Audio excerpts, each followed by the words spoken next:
તો નમસ્કાર ગુજરાત, સ્વાગત છે ફ્રી પર આપનું આજના તાજા નવા હવામાન સમાચારની અંદર. આજે તારીખ 21 સપ્ટેમ્બર 2025 અને વાર થયો છે રવિવાર. ત્યારે ગુજરાત રાજ્ય પર તોફાની અતિ ભારે વરસાદી સિસ્ટમ અત્યારે ભૂક્કા કાઢી રહી છે અને હવે મિત્રો ખતરો વધવાનો છે, કારણ કે જેમ જેમ દિવસો આગળ વધી રહ્યા છે તેમ તેમ ગુજરાત રાજ્ય ઉપર વાવાઝોડાની અસરો જે છે તે નજીક આવી રહી છે. જી હા દર્શક મિત્રો, તમને ના ખ્યાલ હોય તો જણાવી દઈએ કે અત્યારે એક મોટું વાવાઝોડું જે છે તે બંગાળની ખાડીની દિશા પકડીને આગળ વધી રહ્યું છે.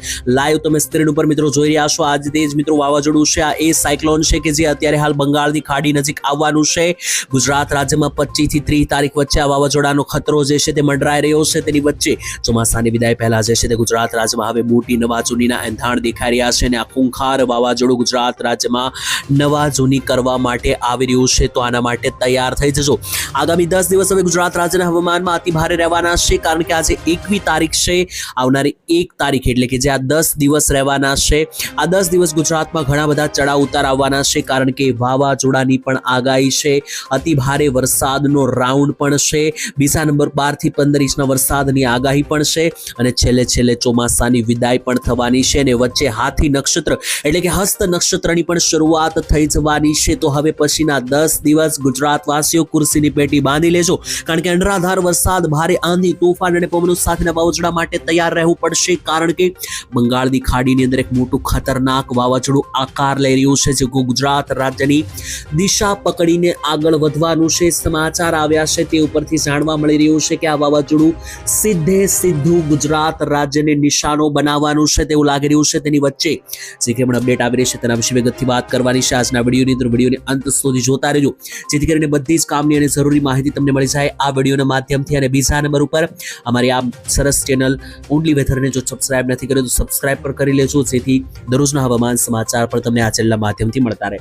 તો ચાલો મિત્રો વિડીયોની શરૂઆત કરીએ. સૌથી પહેલા મારે તમને સિસ્ટમ વિશે વાત કરવાની છે, કારણ કે વાવાઝોડા વિશે તો પછી વાત કરીશું. અત્યારે ગુજરાત રાજ્ય પર જે 19 તારીખથી વરસાદ ભૂકા કાઢી રહ્યો છે, આજે 21 તારીખ છે અને હજુ આજનો દિવસ અને આવતીકાલનો 21 અને 22 દિવસ જે છે, 21 અને 22 તારીખનો દિવસ જે છે તે ગુજરાત રાજ્ય માટે તબાહી મચાવનારો રહેવાનો છે, કારણ કે નવરાત્રીની શરૂઆત થવાની છે આવતીકાલે. ત્યારે મિત્રો આજે જે છે ગુજરાત રાજ્યમાં અતિ ભારે ધોધમાર વરસાદની આગાહી, કારણ કે જોઈ લો આ ગુજરાતનો મેપ છે અને ગુજરાતના મેપની અંદર અત્યારે હાલ સિસ્ટમ ક્યાં દેખાઈ રહી છે એ પણ તમને દેખાડવાની છે મારે. તો આખા ગુજરાતના મેપની અંદર જોશો તો નાના મોટા વાદળો દેખાઈ રહ્યા છે, જેમાં સૌથી ભારે વાદળો સૌરાષ્ટ્ર ઉપર છે, જેને લઈને આજે ઓરેન્જ એલર્ટ પણ આપી દેવામાં આવ્યું છે. દક્ષિણ ગુજરાતમાં પણ આજે રેડ એલર્ટ ગઈકાલેનું મિત્રો જે છે નાવકાસ્ટ અનુસાર આપી દેવામાં આવ્યું છે. અને મધ્ય ગુજરાતનો જે આખો પટ્ટો, આમ મિત્રો જોવા જઈએ તો 3 ભાગ મધ્ય ગુજરાત, દક્ષિણ ગુજરાત અને સૌરાષ્ટ્રની અંદર આજે તોફાની અતિ ભારે સિસ્ટમ બનેલી છે, ગાઢ વાદળો બનેલા છે. અને આ વાદળ અને આ સિસ્ટમને કારણે હવે પછીની કલાકો ગુજરાત રાજ્ય માટે ખતરાથી ખાલી રહેવાની નથી, કારણ કે લાઈવ તમે અહીંયા સેટેલાઇટના માધ્યમથી આ પિક્ચર જોઈ રહ્યા છો, જેમાં દેખાતું હશે કે જે આ સર્ક્યુલેશનો બનેલી છે, અત્યારે હાલ જે આ લો પ્રેશરો બનેલા છે, તેને કારણે હવે પછીની કલાક ગુજરાત રાજ્ય માટે આ રીતનું જે આ લો પ્રેશર આગળ વધશે. તેના માટે ગુજરાતની અંદર આજે મોટા ભાગના જિલ્લાઓની અંદર ભારેથી અતિ ભારે ધોધમાર વરસાદોની આગાહી છે, જેના વિશે આપણે આ વિડીયોની અંદર આગળ વાત કરવાની છે. ઇવન આજે કયા ભાગોમાં વરસાદ રહેશે. આજે 21 તારીખ રવિવાર, રજાનો દિવસ. બહાર નીકળતા પહેલા સાવધાન, કારણ કે વહેલી સવારથી લઈને બપોરે અને ત્યાર પછી સાંજ અને મોડી રાત સુધી જે છે તે આજે ભારે વરસાદની આગાહી કયા જિલ્લા, કયા ગામડાઓની અંદર બનવાની છે, બધી માહિતી આ વિડીયોની અંદર આગળ વાત કરીશું. પહેલા ચાલો મિત્રો સિસ્ટમ વિશે મેં તમને સમજાવી દીધું, હવે હું થોડી ઘણી માહિતી વાવાઝોડા વિશે આપી દઉં અને ત્યાર પછી આપણે આજે એક ગામનું નામ લઈને જણાવવાનું છે કે ક્યાં કેટલો વરસાદ આવશે. તો મિત્રો લાઈવ તમે જોઈ રહ્યા છો, આ ખૂંખાર વાવાઝોડું છે કે જે બંગાળની ખાડીની અંદર આકાર લઈ રહ્યું છે. અને આ વાવાઝોડાની વિશે મિત્રો વાત કરીએ તો 25 તારીખથી આસપાસ જે છે તે મિત્રો આ વાવાઝોડું બંગાળની ખાડી નજીક મજબૂત બનતું જોવા મળી રહ્યું છે. એની ત્યાર પછી મિત્રો ગુજરાત રાજ્ય તરફ જે છે તે વાવાઝોડું ક્યારે આવશે, તો ગુજરાત ઉપર મિત્રો જે છે તે 25 થી 30 તારીખ વચ્ચે જે તે વાવાઝોડું આવી શકે. અને ખાસ ગુજરાત માટે સૌથી ભારે 28, 29 અને 30 તારીખ રહેવાની છે, કારણ કે આ 3 દિવસ દરમિયાન ગુજરાતમાં તાંડવ મચાવવા આવી રહ્યું છે આ વાવાઝોડું. ચાલો હું તમને લાઈવ જે છે તે લોકેશન ઉપર અહીંયા દેખાડી દઉં કે કઈ રીતનું આ વાવાઝોડું જે છે તે ચાલી રહ્યું છે. તો મિત્રો સૌથી પહેલા 25 તારીખની લેટેસ્ટ અપડેટ મુજબ જોઈએ તો મિત્રો 25 તારીખે તમે જોઈ શકો કે ખાસ કરીને અહીંયા બંગાળની ખાડીની અંદર એક મહાકાય અતિ ભયંકર સિસ્ટમ, આ જોઈ લો બંગાળની ખાડીની અંદર વાવાઝોડાનો આકાર બની રહ્યો છે 25 તારીખે. ત્યાર પછી 26 તારીખે મિત્રો વાવાઝોડું વધારે મજબૂત થઈને ભારતની અંદર એન્ટર થતું જોવા મળી રહ્યું છે. કયા ભાગોથી? તો ઓડિશા અને ઝારખંડ લાગુના વિસ્તારોથી વાવાઝોડું એન્ટ્રી લેશે. 27 તારીખે આ વાવાઝોડું એક મોટો આકાર બનાવશે અને અતિ ભારે ધોધમાર વરસાદની ડીપ ડિપ્રેશન બનાવશે. અને 28 તારીખે પણ મિત્રો આ વાવાઝોડું મધ્ય ગુજરાત ઉપર ત્રાટકી રહ્યું છે. અને ત્યાર પછી જોઈ લો 29 અને 30 તારીખ આસપાસ જે છે ત્યાં વાવાઝોડું ગુજરાતની એકદમ નજીક આવી જવાનું છે. અને જેવું ગુજરાત નજીક આવશે એટલે મિત્રો આ વાવાઝોડું જે છે તે નબળું પડશે અને ડીપ ડિપ્રેશનમાં ફેરવાશે, એટલે કે અતિ ભારે તોફાની વરસાદની સિસ્ટમમાં ફેરવાશે. અને કયા કયા દિવસે ખતરો દેખાઈ રહ્યો છે ગુજરાત ઉપર? તો જુઓ 29 તારીખથી જે છે તે અતિ ભારે ગુજરાત રાજ્યમાં વરસાદ શરૂ રહ્યો છે. ત્યાર પછી 30, 1, 2 અને 3 તારીખ સુધી આ વાવાઝોડું ગુજરાત રાજ્ય પર તાંડવ મચાવવાનું છે.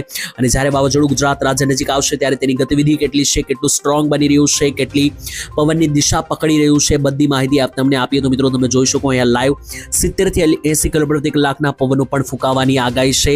બીજા નંબર ઉપર જ્યારે વાવાઝોડું ગુજરાત નજીક આવશે ત્યારે ભારે પવનો ફૂંકાશે. અને GFS વેધર મોડલનો જે આંકડો સામે આવ્યો છે તે મુજબ હજુ પણ ગુજરાતમાં 12 થી 14 ઇંચના ધોધમાર વરસાદો દસ્તક દઈ શકે, જેના માટે તમારે તૈયારીઓ જે છે તે રાખવી પડશે. કારણ કે હવે પછીના દિવસો ગુજરાત રાજ્ય પર અતિ ભારે રહેવાના છે.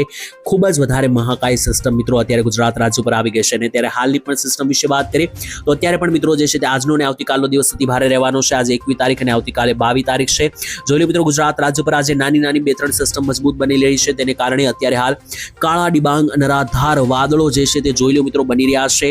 અને આ વાદળો ગુજરાત રાજ્યની હવે પથારી ફેરવશે તેવું લાગી રહ્યું છે. તો ચાલો મિત્રો જાણીએ કે ગઈકાલે પણ ગુજરાતમાં શું થયું, કારણ કે જે વિડીયો સામે આવી રહ્યા છે જોઈને તમે ચોંકી જવાના છો. લાઈવ તમે જોઈ રહ્યા છો આ વિડીયો. ગઈકાલે અમરેલીમાં મોડી રાત્રે અતિ ભારે વરસાદ પડ્યો. 1 થી 2 ઇંચના વરસાદ. લાઈવ દ્રશ્યો તમે જોઈ શકો અમરેલીનો આ વરસાદ છે. ત્યાર પછી આ રાજકોટની અંદર પણ જસદણના ડોડિયાના લાગુના વિસ્તારમાં ગઈકાલે રાત્રે અતિ ભારે ધોધમાર વરસાદ. ત્યાર પછી મિત્રો બોટાદ જિલ્લામાં પણ તમે જોઈ લો અતિ ભયંકર હાઈ લેવલના વરસાદો પડ્યા. અને ત્યારે મિત્રો ગઈકાલનો જે વરસાદ છે તેના માટે હવામાન ખાતાએ નાવકાસ્ટ અનુસાર ગઈકાલે રાત્રિનું એલર્ટ જાહેર કર્યું છે. જેના વિશે વાત કરીએ તો જોઈ લો આ મેપ છે, જેમાં સુરત તેની સાથે સાથે નર્મદા, તાપી અને ભરૂચની અંદર રેડ એલર્ટ પણ આપી દેવામાં આવ્યું છે. સૌરાષ્ટ્રમાં ભાવનગર, બોટાદ, અમરેલી, દક્ષિણ ગુજરાતમાં નવસારી, વલસાડ અને મધ્ય ગુજરાતમાં વડોદરા, છોટાઉદેપુર, પંચમહાલ અને મહીસાગરની અંદર, દાહોદની અંદર જે છે તે ઓરેન્જ એલર્ટ પણ આપી દેવામાં આવ્યું છે. તો ઓરેન્જ અને રેડ એલર્ટ વાળા વિસ્તારમાં 5 ઇંચથી વધારે વરસાદ માટે પણ તૈયારી રાખજો, કારણ કે હવે પછીના દિવસો ગુજરાત માટે અતિ ભારે. ત્યાર પછી મિત્રો આ નકશો જો ઇન્ડિયા મેજર સિટીઝ દ્વારા નકશો જાહેર કરવામાં આવ્યો છે. અને આ નકશો શું દર્શાવી રહ્યો છે? તો ડીપ ડિપ્રેશન ઓફ સાયક્લોન, એટલે કે જે વાવાઝોડું બંગાળની ખાડીમાં અહીંયા બનવાનું છે તેનું ડીપ ડિપ્રેશન કઈ બાજુ આગળ વધશે, કેટલું નુકસાન થશે? તો જોઈ લો સૌથી વધારે 100% નુકસાન ગુજરાત અને મહારાષ્ટ્ર ઉપર દેખાઈ રહ્યું છે. 90 થી 100% નુકસાન ઓડિશા ઉપર દેખાઈ રહ્યું છે. ટૂંકમાં મિત્રો વાવાઝોડાનું દિશા કઈ રહેવાની છે તમે અહીંયા લાઈવ જોઈ શકો મિત્રો. વાવાઝોડું અહીંયા બંગાળની ખાડીમાં બનવાનું છે. ત્યાર પછી આ રીતની દિશા તરફ આગળ વધી રહ્યું છે. જેમાં જુઓ તો અહીંયા આપણું આ ગુજરાત આવેલું છે. તો ગુજરાત રાજ્ય પર હવે 99% વાવાઝોડું લેન્ડફોલ કરશે તેવા મિત્રો એંધાણ બની રહ્યા છે. આ બીજો નકશો ECMFW અનુસાર મિત્રો આ જાહેર કરવામાં આવ્યો છે. આ નકશો આમાં પણ જોશો તો તમને ખ્યાલ આવશે કે અહીંયા જે છે આ મિત્રો બંગાળની ખાડી છે. અને બંગાળની ખાડીથી મિત્રો આ વાવાઝોડું બનવાનું છે. પછી આગળ આ રીતનું વધીને અહીંયા જે છે તે મિત્રો જોઈ લો આ આપણું ગુજરાત રહેલું છે. અને ગુજરાત તરફ જ આવતું મિત્રો બની રહ્યું છે વાવાઝોડું. આખો રસ્તો હવે સામે આવી ગયો છે. ત્યાર પછી હવે પછીની કલાકો ગુજરાત માટે જે ભારે છે. ખાસ આજની વાત હવે કરીએ આપણે, આવનારા દિવસોની વાત કરી, વાવાઝોડાની વાત કરી, પરંતુ આજે 21 તારીખ અને રજાનો દિવસ રવિવાર છે. તો આજે વહેલી સવારથી બપોર અને ત્યાર પછી સાંજે અતિ ભારે જે વરસાદની આગાહી છે. તો ચાલો એક પછી એક બધા જ ગામડા અને તાલુકાના નામ લઈને જાણીએ કે કયા કયા ભાગોની અંદર કેટલા વરસાદની આગાહી છે. તો તમે લાઈવ મિત્રો જોઈ શકો કે દક્ષિણ ગુજરાતથી લઈને સૌરાષ્ટ્ર, મધ્ય ગુજરાત બધા જ ભાગોમાં ધોધમાર વરસાદની આગાહી છે. સૌથી પહેલા સૌરાષ્ટ્રની વાત કરીએ તો બોટાદ અને ભાવનગર ઉપર તો અતિ ભારે ધોધમાર વરસાદનું એલર્ટ છે. બોટાદ જિલ્લાની વાત કરીએ, ફટાફટ માહિતી મેળવવાની છે. ચાલો મિત્રો બોટાદ વિશે ફટાફટ માહિતી મેળવીએ તો બોટાદની અંદર માંડવા, સાળીપુરથી લઈને બરવાળા, ગઢડા અને રાણપુર ધંધુકાનો આખો પટ્ટો છે. ત્યાં ધોધમાર અતિ ભારે કડાકા ભડાકા સાથેના વરસાદની આગાહી. ભાવનગરની વાત કરીએ, ભાવનગરની અંદર પાલીતાણા, ગારિયાધાર, શિહોર, બુધેલ, તાલાળા, અલંગ અને મહુવા લાગુના જેટલા પણ વિસ્તારો છે બધા જ ભાગોમાં ભારેથી અતિ ભારે ધોધમાર વરસાદની આગાહી. તો અમરેલી જિલ્લાની પણ ફટાફટ વાત કરીએ તો અમરેલીમાં પણ લીલિયાના લાગુના વિસ્તારોથી લઈને રાજુલા, લીલિયા, બાબરા, લાઠીથી લઈને બગસરાના વિસ્તારો, ખાંભા, આ બધા જ વિસ્તારોની અંદર મિત્રો અત્યારે સિસ્ટમ બનેલી છે જે ત્યાં બધા વિસ્તારોમાં વરસાદ બુકા કાઢશે. જુનાગઢ અને ગીર સોમનાથના પટ્ટામાં પણ તમે જોઈ શકો કે માણાવદર વિસાવદર, મુલિયાસા, કેશોદ, વિસાવદર, ત્યાંથી તાલાળા, સાસણગીર, ગીર નેશનલ પાર્કના વિસ્તારોથી લઈને આખા પટ્ટાની અંદર અતિ ભારે ધોધમાર વરસાદની આગાહી. પોરબંદર અને દ્વારકામાં કોઈ વાદળ નથી મિત્રો, ત્યાં કોઈ પણ મોટો વરસાદ આવશે નહીં. જામનગર જિલ્લામાં પણ મિત્રો ધરોલ, કાલાવાડના જે વિસ્તારો છે, જામ વંથાળી છે, આ બધા ભાગોમાં મેઘરાજાની અતિ ભારે ધબધબાટી જોવા મળશે. તો ઉત્તરીય સૌરાષ્ટ્રમાં પણ રાજકોટથી માંડીને મોરબી અને સુરેન્દ્રનગરનો આ સળંગ પટ્ટો છે, તેમાં ગોંડલ, ધોરાજી, ઉપલેટા, જેતપુર, સરદાર, વિછિયા, ચોટીલા, થાણગઢ, સુરેન્દ્રનગરથી લઈને લીંબડીના વિસ્તારો અને મોરબી લાગુના આસપાસના એકલ લોકલ સેન્ટરમાં પણ ભારે વરસાદની આગાહી રહેશે. મધ્ય ગુજરાતના આખા પટ્ટામાં જોઈ લો તો મધ્ય ગુજરાતના આખા પટ્ટાની અંદર પણ તમે જોઈ શકો કે દાહોદથી લઈને ગોધરા, મહીસાગર, પંચમહાલ, ખેડા લાગુના વિસ્તારોમાં વધારે વરસાદની આગાહી છે.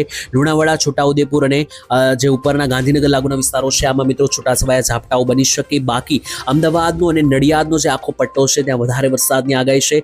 ત્યાર પછી દક્ષિણ ગુજરાતની વાત કરીએ તો દક્ષિણ ગુજરાતમાં તો મિત્રો આજે ઓરેન્જ અને રેડ એલર્ટ છે, અને દક્ષિણ ગુજરાતના એકોએક ભાગની અંદર આજે ધોધમાર અતિ ભયંકર વરસાદ રહેશે, જેમાં સુરતથી માંડીને નવસારી, વલસાડ, આહવા, ડાંગ, સાપુતારાથી લઈને ઉપર ભરૂચ, વડોદરા, તેની નીચે આવીએ તો અંકલેશ્વર, કોસંબાનો આખો પટ્ટો છે. આ બધા જ ભાગની અંદર અતિ ભારે વરસાદની મજબૂત સિસ્ટમ બનતી હોવાને કારણે આજે ભારે વરસાદની આગાહી છે. ઉત્તર ગુજરાતમાં જોવો તો ઉત્તર ગુજરાતમાં કોઈ મોટી વરસાદીય સિસ્ટમ બનેલી નથી, જેથી નહિવત વરસાદ રહેશે. માત્ર ને માત્ર ખેડબ્રહ્મા, ઈડર, હિંમતનગર, ડુંગરપુર, પાલનપુરથી લઈને અંબાજી અને પ્રાંતિજ બાયડના વિસ્તારોમાં છૂટા છવાયા વરસાદ આવી શકે. બાકી કચ્છમાં પણ હાલ આજે કોઈ મોટા વરસાદની આગાહી નથી. આવતીકાલે મિત્રો 22 તારીખ છે, અને જો આવતીકાલે પણ હજુ ગુજરાતમાં આજની જેમ જ ભારે વરસાદની સિસ્ટમ બનેલી છે. 23 તારીખે મિત્રો આ સિસ્ટમ ધીમી પડી રહી છે. ત્યાર પછી 24-25 તારીખે વિરામ રહેશે, અને 26 તારીખથી વાવાઝોડાનો અસલી ખેલ બંગાળની ખાડીમાં શરૂ થવા જઈ રહ્યો છે. તો મિત્રો વાવાઝોડાની દિશા ડગલે ને પગલે બદલતી હોય છે, તો જ્યારે દિશામાં પરિવર્તન થશે ત્યારે અમે આ વિડીયો બનાવીને તમારા સુધી પહોંચાડતા રહીશું.